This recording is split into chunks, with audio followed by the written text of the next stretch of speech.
जय हिंद फ्रेंड्स। तो हम आपके लेकर आ चुके हैं 2024 सामान्य हिंदी का 302 DI का क्वेश्चन पेपर।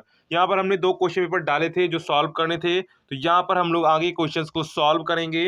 अगला सेट सॉल्व करने वाले हैं 302 DI। अगर आपका 302 DI या फिर और कोई सेट है, अगर आपको सोल्यूशन चाहिए तो डिस्क्रिप्शन में दिए गए नंबर पर आप लोग व्हाट्सअप PDF भेज सकते हैं। PDF बिल्कुल आपको क्लीन भेजना है, जिससे आपके सारे उत्तर सही से क्लियर हो जाएं।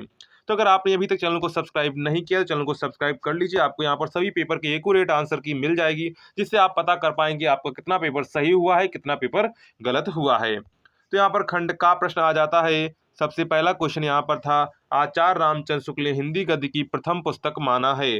तो आचार्य रामचंद्र शुक्ल ने हिंदी गद्य की प्रथम पुस्तक किसको माना है? नास्केतोपाख्यान को, चंद्र छंद वर्णन की महिमा को, भाषा योग वशिष्ठ को, सुख सागर को। तो यहाँ पर क्या हो जाएगा? चंद्र छंद वर्णन की महिमा को। ऑप्शन सेकेंड आपका यहाँ पर करेक्ट हो जाएगा। इस क्वेश्चन को आप लोग एक बार रीचेक कर लीजिएगा। इसके बाद है, गुलाब राय की रचना मेरी असफलताओं की विधा है। तो मेरी असफलताओं की विधा क्या हो जाएगी? यहाँ पर उपन्यास, नाटक, निबंध, कहानी। तो यहाँ पर क्या हो जाएगा? यहाँ पर हो जाएगा निबंध। क्या हो जाएगा? निबंध यहाँ पर हो जाएगा। ऑप्शन यहाँ पर आपका थर्ड वाला करेक्ट हो जाएगा। कौन सा करेक्ट हो जाएगा? ऑप्शन यहाँ पर आपका थर्ड वाला करेक्ट हो जाएगा। ब्राह्मण पत्रिका के संपादक हैं क्या है? ब्राह्मण पत्रिका के संपादक हैं क्या है? ब्राह्मण पत्रिका के संपादक हैं बालकृष्ण भट्ट, धर्मवीर भारती, कमलेश्वर प्रताप नारायण मिश्र। तो ब्राह्मण पत्रिका के लेखक कौन है? प्रताप नारायण मिश्र हैं। तो यहाँ पर चौथा आंसर आपका करेक्ट हो जाएगा, प्रताप नारायण मिश्र है। क्या है? प्रताप नारायण मिश्र है। इसके बाद नेक्स्ट क्वेश्चन है, हजारी प्रसाद द्विवेदी का उपन्यास है क्या है? हजारी प्रसाद द्विवेदी का उपन्यास है त्यागपत्र, रंगभूमि, पुनर्नवा, तड़की खोज। तो यहाँ पर राइट आंसर क्या हो जाएगा? तो यहाँ पर आपका राइट आंसर हो जाएगा पुनर्नवा। क्या हो जाएगा? पुनर्नवा। यानी कि आपका थर्ड आंसर यहाँ पर करेक्ट हो जाएगा। इसके बाद नेक्स्ट है, कन्हैयालाल मिश्र प्रभाकर की रचना है। तो कन्हैयालाल मिश्र प्रभाकर की रचना है विचार प्रभा, माटी हो गई सोना, परख, साहित्य और समाज। तो यहाँ पर कन्हैयालाल मिश्र प्रभाकर की रचना कौन सी है? माटी हो गई सोना। यानी कि सेकंड ऑप्शन यहाँ पर आपका करेक्ट हो जाएगा, माटी हो गई सोना। उसके बाद है, भारतेंदु युगीन कवि हैं। तो भारतेंदु युगीन कवि हैं प्रेमघन, महादेव वर्मा, भवानी प्रसाद मिश्र, नरेंद्र शर्मा। तो यहाँ पर क्या हो जाएगा? भारतेंदु युगीन कवि कौन है? तो यहाँ पर हो जाएगा प्रेमघन है। कौन है? प्रेमघन है। तो यहाँ पर ऑप्शन आपका फर्स्ट वाला करेक्ट हो जाएगा। हूंकार काव्य के रचयिता हैं। तो हूंकार काव्य के रचयिता हैं सुमित्रा नंदन पंत, सच्चिदानंद वत्स्यायन अगे, रामधारी सिंह दिनकर, मुक्तिबोध। तो यहाँ पर हूंकार के रचयिता कौन है? रामधारी सिंह दिनकर हैं। कौन है? रामधारी सिंह दिनकर हैं। यहाँ पर आंसर आपका करेक्ट हो जाएगा, रामधारी सिंह दिनकर। प्रयोगवादी काव्यधारा के प्रमुख कवि हैं। तो प्रयोगवादी काव्यधारा के प्रमुख कवि हैं केदारनाथ अग्रवाल, त्रिलोचन नागार्जुन, शमशेर बहादुर। तो यहाँ पर क्या हो जाएगा? यहाँ पर हो जाएगा शमशेर बहादुर सिंह। यानी कि फोर्थ ऑप्शन यहाँ पर आपका करेक्ट हो जाएगा। इसके बाद से, तीसरा तार सप्तक का प्रकाशन वर्ष है क्या है? तीसरा तार सप्तक का प्रकाशन वर्ष है। तो आपको पता है, पहला 1940 में, दूसरा 1951 में, तीसरा आपका 1959 में। कब था? 1959 में। यहाँ पर ऑप्शन आपका फर्स्ट वाला करेक्ट हो जाएगा, 1959 ईस्वी में। पल्लव से उद्धृत कविता परिवर्तन के रचयिता हैं। तो पल्लव से उद्धृत कविता परिवर्तन के रचयिता हैं महादेव वर्मा, सुमित्रानंदन पंत, सूर्यकांत त्रिपाठी निराला, जयशंकर प्रसाद। तो यहाँ पर क्या हो जाएगा? सुमित्रानंदन पंत हो जाएगा। क्या हो जाएगा? सुमित्रानंदन पंत।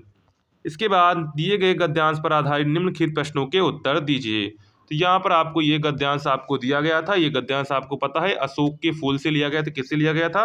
अशोक के फूल से लिया गया, जिसके लेखक थे आचार्य हजारी प्रसाद द्विवेदी। तो ये आपने कर लिया होगा, अथवा में आपको दूसरा गद्यांश दिया गया था। इसके बाद क्वेश्चन नंबर 4 था, दिए गए पद्यांश पर आधारित निम्नलिखित प्रश्नों के उत्तर दीजिए। तो यहाँ पर आप लोग उत्तर देख लेंगे। पद्यांश आपको दिया गया था, तो पद्यांश आप लोग, जैसे ये वाला आपका लिया गया था पवन दूत का, किससे लिया गया था? पवन दूत का, जिसके लेखक थे अयोध्या सिंह उपाध्याय हरिऔध। अथवा में आपको दूसरा दिया गया था, आप उनमें से कोई आपको यहाँ पर क्या करना था? इनमें से आपको कोई एक ही करना था। इसके बाद क्वेश्चन नंबर 5 पर आ जाते हैं। तो क्वेश्चन नंबर 5 में आपको क्या करना था? निम्नलिखित लेखक में से किसी एक का साहित्यिक परिचय देते हुए उनकी प्रमुख कृतियों का उल्लेख कीजिए। जैसे हरिशंकर परसाई, प्रोजी सुंदर रेड्डी, आचार्य हजारी प्रसाद द्विवेदी। यहाँ पर आपको क्या करना था, तीनों में से कोई एक आपको यहाँ पर जीवन परिचय करना था। इसके बाद है निम्नलिखित में से किसी एक कवि का साहित्यिक परिचय देते हुए उनकी प्रमुख कृतियों का उल्लेख कीजिए। तो यहाँ पर मैथिली शरण गुप्त, रामधारी सिंह दिनकर, अज्ञ है। तो तीनों में से आपको क्या करना था, तीनों में से किसी एक पर आपको जीवन परिचय लिखना था। इसके बाद क्वेश्चन नंबर 6 आता है, तो पंचलाइट कहानी के उद्देश्य पर प्रकाश डालिए अथवा बहादुर कहानी की कथा वस्तु पर का सार लिखिए। तो इन दोनों में से आपको अथवा करके दिया गया था, कोई आपको यहाँ पर एक करना था। इसके बाद क्वेश्चन नंबर 7 है, स्वपठित खंड काव्य के आधार पर किसी एक खंड के प्रश्न का उत्तर दीजिए। तो यहाँ पर है, त्यागपति खंड काव्य की कथा वस्तु संक्षेप में लिखिए। तो यहाँ पर आपकी जिले वाइज जिस जिले में आपके थे उस जिले में आपको यहाँ पर करना था। इसके बाद क्वेश्चन नंबर 8 आ जाता है। तो क्वेश्चन नंबर 8 में क्या करना था, निम्नलिखित संस्कृत गद्यांशों में से किसी एक का संदर्भ सहित आपको हिंदी में अनुवाद करना था। तो यहाँ पर आपको 2 दिए गए थे, उनमें से किसी एक का आपको संस्कृत का हिंदी में अनुवाद करना था। इसके बाद आता है आपका श्लोक आ जाता है। खा पाठ में आपको 2 श्लोक यहाँ पर दिए जाते हैं। 2 श्लोक में से आपको किसी एक श्लोक का हिंदी में अनुवाद करना था, साथ में उसका संदर्भ भी आपको लिखना था, यानी कि किस पाठ से लिया गया है। इसके बाद आते हैं क्वेश्चन नंबर 9 में। तो यहाँ पर मुहावरे और लोकोक्तियाँ हमको यहाँ पर मिलती हैं, उनमें से किसी एक का आपको अर्थ लिखकर वाक्य में प्रयोग करना होता है। तो का वर्षा जब कृषि सुखाने, मतलब समय बीतने पर सहायता व्यर्थ होती है। इसके बाद अधजल गगरी छलकत जाए, मतलब कि अधूरा ज्ञान वाला अधिक उछलता है। आग बबूला होना मतलब क्रोधित होना। आसमान टूट पड़ना मतलब कि मुसीबत आना, क्या है, मुसीबत आना। यहाँ पर इसकी हमें से आपको कोई एक यहाँ पर करना था। इसके बाद अपठित गद्यांश के आधार पर निम्नलिखित प्रश्नों के उत्तर दीजिए।